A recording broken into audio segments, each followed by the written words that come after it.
Hi everyone, welcome back to my channel. My name is Melanie and this is Our Budget Life. If you're new here, thank you so much for stopping by.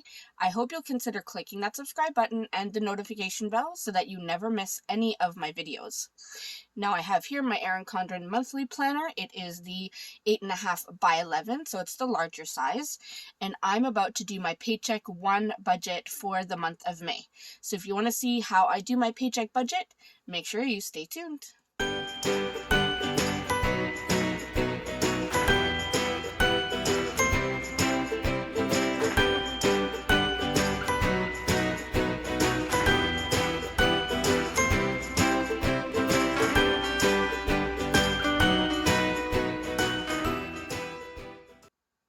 Alright, so as I said, I am going to do my Paycheck 1 budget for the month of May.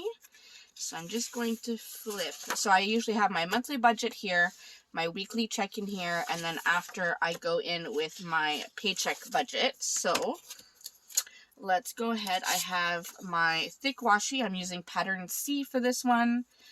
Actually, I don't even need it. Never mind. I have my first paycheck sticker sheet. I forgot that this comes with the thick washi already done. So it comes with the thick washi with the header. It says first paycheck. I have these available all the way from first paycheck to fifth paycheck. So if you have multiple pays per month, you get 2 thin washi strips and then all of the thin washi headers that you need to do your paycheck budget. So I'm going to go ahead and lay these down on my page, and then we can put the numbers down. Now I am filming this a little later than I usually like to. It has been pretty crazy around here, and I know I've talked about this before in my previous videos. I am trying to get back to my regular kind of filming schedule. It has been a bit of a challenge with getting my kids all organized with their schooling and stuff.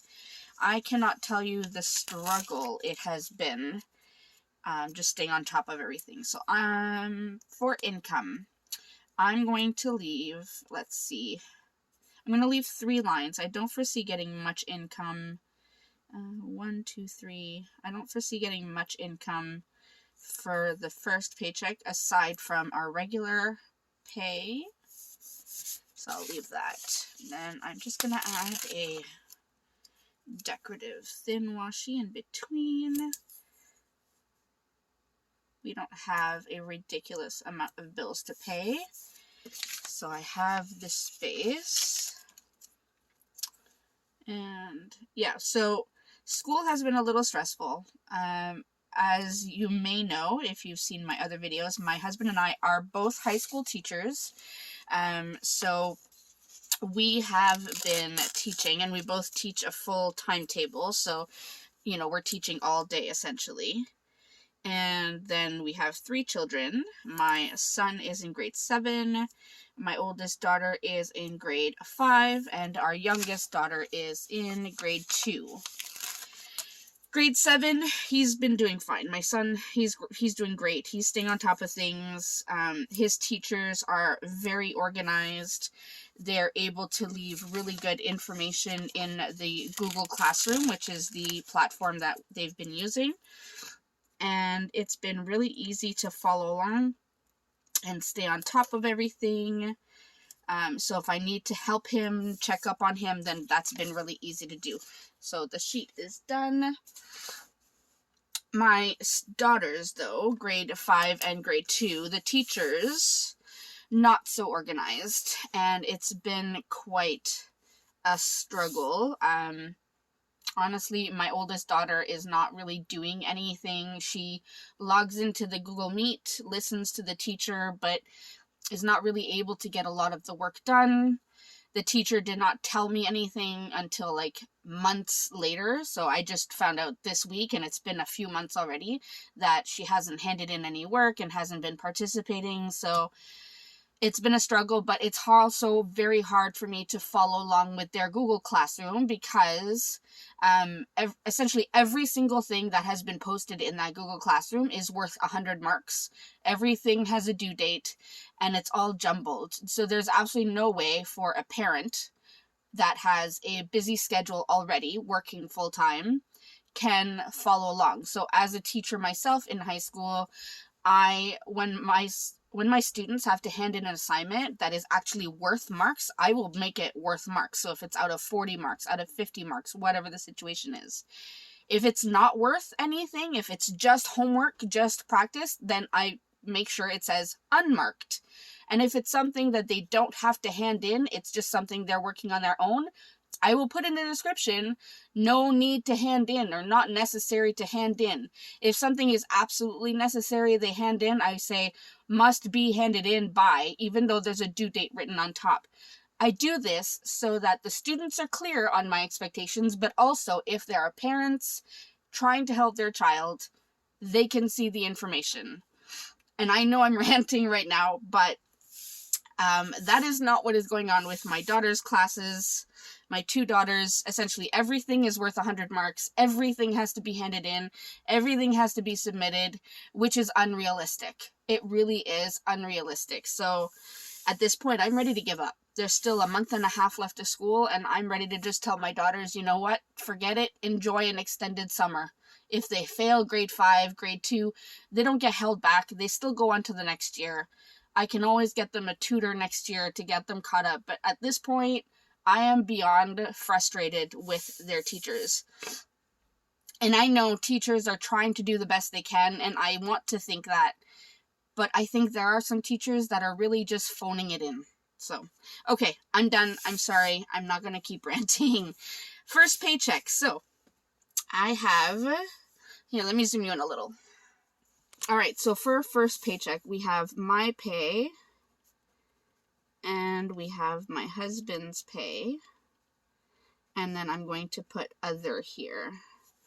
So my pay, I'm estimating to receive approximately $1,900, as always.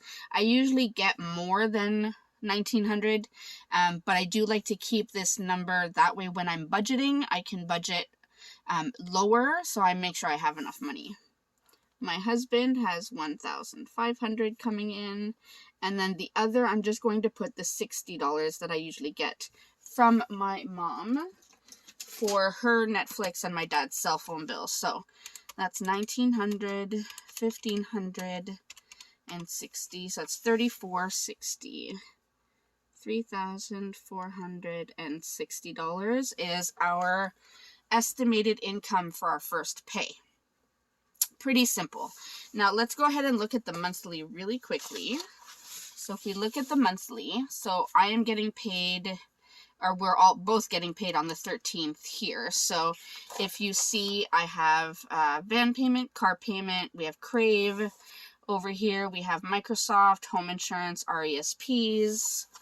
Over here we have Amazon, car insurance, then internet, Netflix, and I think those are all the bills. Yeah, those are all the bills until our next payday, which is on the 27th. So those are the bills I'm going to be listing right here. So I'm going to start with van payment. And I just realized I did not draw my lines. So let's do that really quickly to make sure we have... I tend to write kind of, not crooked, I write rather straight. I'm actually pretty proud of myself for that. But I do tend to kind of move it over, kind of stagger the writing. So I want to make sure that I stay pretty even in terms of my numbers. Alright, so we have van payment. So that is $267.55. Then we have car payment, and that is $180.14. Now we also said we had our Crave payment, which is due, and that is $29.35. Then we have Microsoft, and before I flip through, I'm going to write them down. So Microsoft, we have our RESPs, and we have our home insurance. Now RESPs, For those of you who are new to my channel, are registered educational savings plans, something that is specific to Canada. That is just money that my husband and I put aside every month to go towards our children's post-secondary education. So whether they go to university or go to college, we're hoping that we can put enough money aside so that they don't have to get student loans, or huge student loans at least. Try to give them a good start to life that way. So Microsoft is $12.43. RESPs is $116.98. I know that one. And then home insurance is $48.43. Then we have Amazon, one of our Amazons, and someone gave me a really good suggestion on how to pay the Amazon all at once. So I'm going to try that for the month of June, and that is essentially to put like a Amazon gift card on my account so that it will just pay it all from that gift card rather than having to pay every 4 payments. So then we have our car insurance. This is my husband's car insurance, and that is $661. Yes, I know that is a ridiculous amount. I have talked about this briefly a long time ago. I am hoping that this amount will go down in September or October, probably September, but we'll see. So for now, we are paying that ridiculous amount. Then we have internet, which is $110. And Netflix, this is our Netflix, and that is $18.99. $18.99. And I think those are all the main bills that we have to pay from this one paycheck. So let me add this up really quickly so then I know what I have left for my variable categories. All right, so the total of all this is $1,459.55. So I'm going to subtract that from our income. So that leaves me with about $2,000. So I'm going to put our variable categories now. So we have groceries, we have gas, restaurants, and other. And this time I will be adding money into our sinking funds. So let me write in sinking funds. And I still need to get caught up with our savings challenge, but I promise you that is coming. All right, so for groceries, sinking funds first, just so you know, is going to be $1,000. I already calculated that, so that leaves me with $1,000 here. So I'm going to put $500 towards groceries. I'm going to put, let's see, I'm going to put $50 towards gas because we don't really need much gas. Restaurants, I'm going to put $200. And then other, I will put the other $250. And that should leave us almost with a zero-based budget. So I'm going to go ahead and add all of this up, get a total at the bottom, and then we should be somewhat close to our estimated income. So here we go.